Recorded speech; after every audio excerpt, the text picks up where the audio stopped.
এইখানে আমরা শুধু ওই বড় টিমগুলো নিয়ে চিন্তা করি, আর ওইখানে ওরা ওই ছোটোবেলার থেকে চিন্তা করে বাচ্চারা কীভাবে একটা ফান সিস্টেম তৈরি করা আছে।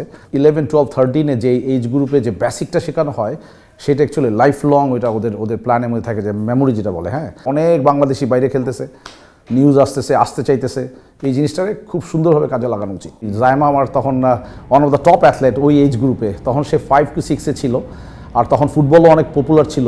জায়মা গোলকিপার ছিল। I have some very good memories. আর হচ্ছে যে জায়মা ফার্স্ট অফ অল সে নিজের থেকেই গোলকিপিং করতে চাইলো। যদি কখনো বাংলাদেশ ফুটবল ফেডারেশন মনে করে যে হাকিম তোমার এক্সপিরিয়েন্স আছে, কামান do some work, I am ready to work actually. তো এইটা চাওয়ার ব্যাপার আছে। আর এছাড়াও আমি না আসার পরও যদি এরা কানেক্ট করতে চায় আমার সাথে, আমি অলওয়েজ রেডি টু হেল্প। দর্শক, আপনাদের স্বাগত জানাচ্ছি নাগরিকের আয়োজনে। আজকে আমাদের সঙ্গে আছেন সাবেক ফুটবলার মোহাম্মদ হাকিম, যিনি বর্তমানে কোচিং করাচ্ছেন রিচমন্ড হিল একাডেমিতে। কানাডার এই ক্লাবে তিনি কাজ করছেন, গড়ে তুলছেন কানাডার পরবর্তী প্রজন্মের ফুটবলারদের। হাকিম ভাই, কেমন আছেন? আসসালামু আলাইকুম, ভালো আছি। হাকিম ভাই, মূলত আপনি এখন কানাডায় কাজ করছেন as a coach, Bangladeshi coach ফুটবলারদের। এটা আসলে এক ধরনের রেয়ার বিষয়ই। আসলে কীভাবে শুরুটা? আমি কানাডাতে যাই 2010-এ। ওই প্রথম থেকেই আমার, যেহেতু এখানে আমার ফুটবল ব্যাকগ্রাউন্ড পিছনে, আর যেহেতু গোলকিপার ছিলাম ঢাকা মহানগর স্পোর্টিং ক্লাবে, তো আর কিছু টিচিং ব্যাকগ্রাউন্ড ছিল, তো এখানে যাওয়ার পরে স্টেট ওয়ে আমি একটা ক্লাবে শুরু করি। তো এখন একটা বড় ক্লাবে কাজ করতেছি লাস্ট 15 ইয়ার্স। আমি প্লেয়ার তৈরি করি না, আমি অ্যাকচুয়ালি গোলকিপারদের তৈরি করতেছি, মানে এভরিডে 7 days a week আমার এটাই কাজ।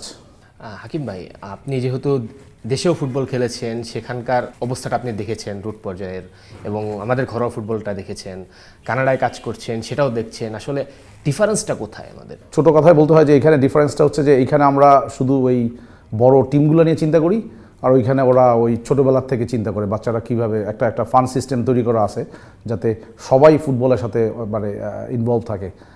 এটা গ্রাসরুট নিয়ে ওরা বেশি কাজ করে, এইটাই আমি বলতে পারি। গ্রাসরুট হচ্ছে গিয়ে 13, 14, 12 এই এজ গ্রুপ নিয়ে তারা মোর ফোকাসড। আমাদের একটু বিস্তারিত বলা যায় কিনা, আসলে কীভাবে শুরুটা হয়, একটা বাচ্চা কীভাবে আসলে শুরুটা করে, এবং তার আসলে স্টেপগুলো কী হয়? প্রতিটা ক্লাবেই এই ছোট এজ গ্রুপের টিম থাকে। হ্যাঁ, তো এই একদম ছোট বাচ্চাদের এটা কোনো কম্পিটিটিভ হয় না, এরা মাঠে আসে, হ্যাভ ফান, প্যারেন্টসরা বসে থাকে, ওদের মানে একটা উইকেন্ডে তারা রিক্রিয়েশনাল মতো আর কি। তো তারা খেলে এবং নিজেরাই ম্যাচ খেলে, মানে এইরকম হচ্ছে গিয়া 6, 7, 8 ইয়ার্স।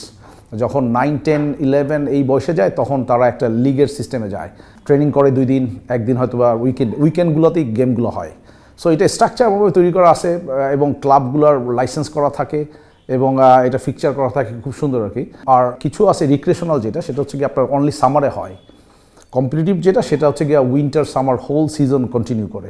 ইনভলভ হয় সব এজ গ্রুপ, এবং প্রতিটা এজ গ্রুপের ছেলে মেয়ে ফার্স্টে থাকে। রিক্রিয়েশনাল সেটা হচ্ছে গিয়ে ইয়াং এজের ছেলে মেয়ে একসাথে খেলে, যখন এটা 13, 14-এ যায় তখন এটা সেপারেট হয়ে যায়, ছেলে মেয়ে আলাদা। আপনি যেভাবে কানাডার যে আমাদের স্টেপগুলো আপনি বললেন, সেই জায়গাটাতে আমাদের দেশের প্রেক্ষাপটে, বাংলাদেশের যে ফুটবল প্রেক্ষাপট, এখানে আসলে আমরা অনেক পরে ফুটবলার পিক করি, যখন আসলে তার বেসিকটা গ্রো হয়ে যাওয়ার কথা।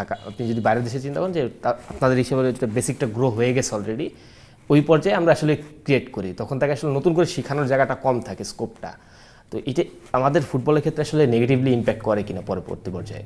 আসলে অনেকে ক্যাচ করতে পারে একটু লেটে, কিন্তু অ্যাভারেজ বাচ্চারা ওই 11, 12, 13-এ যে এইজ গ্রুপে যে বেসিকটা শেখানো হয় সেটা অ্যাকচুয়ালি লাইফ লং ওদের প্ল্যানের মধ্যে থাকে, যে মেমোরি যেটা বলে। হ্যাঁ, তো সেইটা হয়তো আমরা এখান থেকে দেরি করে শুরু করি। সো ট্যালেন্ট যারা, তারা হয়তো ওই 15, 16-ও ক্যাচ করতে পারে। আর ছোটোবেলায় হইলে হয় কি, অ্যাথলেটিক অ্যাবিলিটি যেটা, ফ্লেক্সিবিলিটি, অ্যাজিলিটি, এইসব জিনিসগুলো ছোটোবেলার থেকে যদি করা হয়, তাহলে সে যে কোনো স্পোর্টস করতে পারে।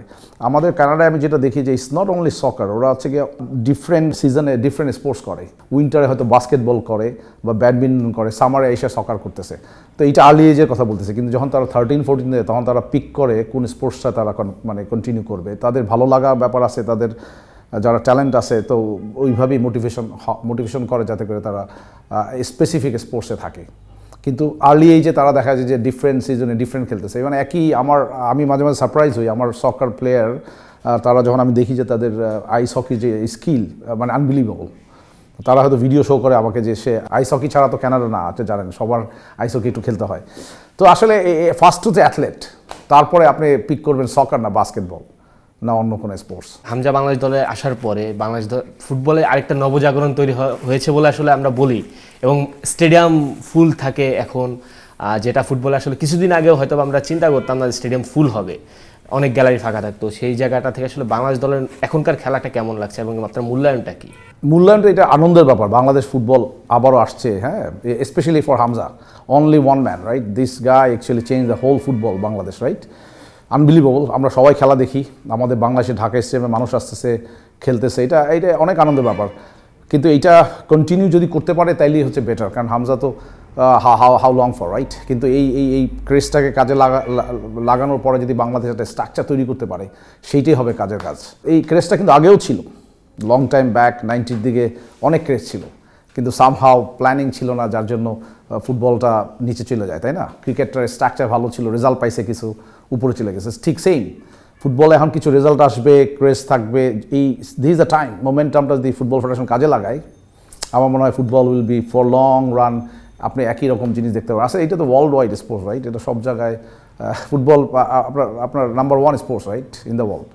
সো আশা করি যে ভালো কিছু করবে বাংলাদেশ ফুটবল ফেডারেশন এই মুহূর্তে আর কি। কি জিনিস আসলে অ্যাজ এ কোচ আপনি আসলে চান আর কি ফুটবল ফেডারেশনের কাছ থেকে? বাংলাদেশ, যেটা আমার এক্সপিরিয়েন্স হচ্ছে যে ফাইন্যান্সিয়ালি বাংলাদেশ তো অত ভালো কিছু করতে পারবে না, কারণ এটা অনেক বাজেটের ব্যাপার আছে, ফাইন্যান্স ইম্পর্টেন্ট। কিন্তু এগেইন যদি ওই ন্যাশনাল টিম নিয়েও যদি বাংলাদেশ ওয়ার্কআউট করে, আমি বলি না যে গ্রাসরুট বাংলাদেশ সেই কানাডা বা ওই ইউরোপিয়ান কান্ট্রির মতো করতে পারবে, এটা সম্ভব না, কিন্তু ন্যাশনাল টিমটাকে যদি ফোকাস করে একটা রেজাল্ট পাবে, মানুষ এনজয় করবে, সেটাই বা কম কি। প্লেয়ার যেভাবে বাইরে থেকে আনতেছে, এরা যেন রেসপেক্ট পায় এখানে, এবং কোচিং স্টাফের সাথে প্লেয়ারদের কানেক্টিভিটি, এবং একটা ন্যাশনাল টিমের স্ট্রাকচারটা যেন খুব সুন্দর হয়, যেখানে ফরেন প্লেয়াররা, ফরেন মানে ন্যাশনাল মানে বাংলাদেশি বাইরের প্লেয়াররা আসে এখানে যেন এনজয় করতে পারে, তাহলে ডেফিনেটলি কিছু রেজাল্ট পাবে। এইটাও অনেক কিছু, কারণ এখন ইন্টারন্যাশনালে যে আপনার সবগুলো দেশের, যেগুলো দেশের বাইরের প্লেয়ার, আর্জেন্টিনাই বলেন, সব তো বাইরের প্লেয়ার, তাই না? বাংলাদেশে অনেক বাংলাদেশি বাইরে খেলতেছে, নিউজ আসতে চাইতেছে, এই জিনিসটাকে খুব সুন্দরভাবে কাজে লাগানো উচিত। বাংলাদেশ দলের যে বর্তমান গোলকিপার মিতুল মার্মা, তাকে নিয়ে কিছুটা কন্ট্রোভার্সি আছে যে তিনি ফ্লাইটে বল মিস করছেন, কাইন্ড অফ শেকি, চাপের মুখে শেক করছেন, আপনার মূল্যায়নটা কি আসলে? He is definitely is a good keeper, নাহলে তো ন্যাশনাল টিমে খেলে না।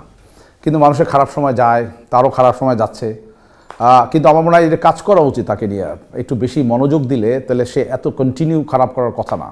দ্যাটস মাই আন্ডারস্ট্যান্ডিং, কারণ সে যে ম্যাচগুলো খেলতেছে অনেক আগের থেকে আমি ফলো করতেছি, মাঝখানে খেলা গ্যাপও থাকে অনেক, প্রপারলি কাজ করলে তার কোন জায়গায় ল্যাকিংসগুলো আছে আমার কোচ যদি ধরতে পারে সেগুলো এবং সেটার উপরে কাজ করে, তাহলে হি ক্যান বি বেটার।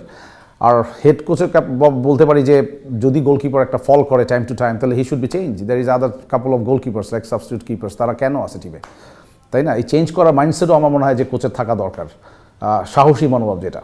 আপনি বলছিলেন আপনি একটা স্কুলের পিটি টিচার হিসেবে আসলে শুরুটা করেছিলেন, মানে আপনি খেলা শেখানোর শুরুটা যেটা বলছি, সেখানে একটা খুব সুন্দর গল্প আপনি বলছিলেন কিছুক্ষণ আগে যখন আমরা আলাপ করছিলাম, যে জাইমা রহমান, তারেক রহমানের মেয়ে, তিনিও আসলে খুব ভালো অ্যাথলেট ছিলেন, আপনার আন্ডারে তিনি শিখেছেন, আসলে সেই গল্পটা আমরা জানতে চাই। আমি যখন আইএসডিতে ছিলাম অ্যাবাউট 2003 to 10, তারপর আমি কানাডা মুভ করি। জাইমা আমার তখন one of the top athlete ওই এজ গ্রুপে, তখন সে 5 to 6 ছিল, আর তখন ফুটবলও অনেক পপুলার ছিল। জাইমা গোলকিপার ছিল, I have some very good memories. আর হচ্ছে যে জাইমা ফার্স্ট অফ অল সে নিজের থেকেই গোলকিপিং করতে চাইলো, হ্যাঁ, আই ক্যান রিমেম্বার। সে একটা টিম আমরা একটা চ্যাম্পিয়নও হইলাম এখানে, একটা inter school, American school plus Aga Khan কয়েকটা স্কুল। তো Zaima is one of the best player ছিল সেই টুর্নামেন্টে, সে চ্যাম্পিয়ন মেডেল পাইলো। আমার মনে আছে যে সে যখন সুইমিংয়ে থাকতো, he was one of the top swimmer. যখন কম্বাইন্ড ক্লাস একসাথে কিছু ল্যাপসের জন্য বলতাম, দেখা গেল যে she is in front always. So naturally she was athlete. Hakim ভাই, আপনি যেহেতু কানাডায় কাজ করছেন, সেখানে একটা বড় বাংলাদেশি ডায়াসপোরা কমিউনিটি আছে, সেটা আসলে অনেকটাই বড়, তাদের জন্য আপনি কোনো কাজ করছেন কিনা? এবং দ্বিতীয়ত, আমাদের দেশে আসলে আমরা যেটা ফিল করি যে কোচের ক্যাপাসিটি অনুযায়ী আপনারা বাইরের যারা কাজ করছেন তারা অনেকটাই এগোনো, তো সেই ক্ষেত্রে আসলে বাংলাদেশ আপনাদের কাছ থেকে আর কী পেতে পারে? আমি ওই কানাডায় একটা ছোট্ট একাডেমি রান করি বাংলাদেশি কমিউনিটির জন্য। অফকোর্স আমরা সবাই ফোকাস করি, আমরা যেখানে আসি যেন কমিউনিটিকে যেন হেল্প করা যায়। সো আমার ছোট্ট একাডেমি আছে, সেখানে ডিফারেন্ট এজ গ্রুপের বাচ্চারা সানডে মর্নিংয়ে আমি প্লাস আদার কোচেস একসাথে রান করি।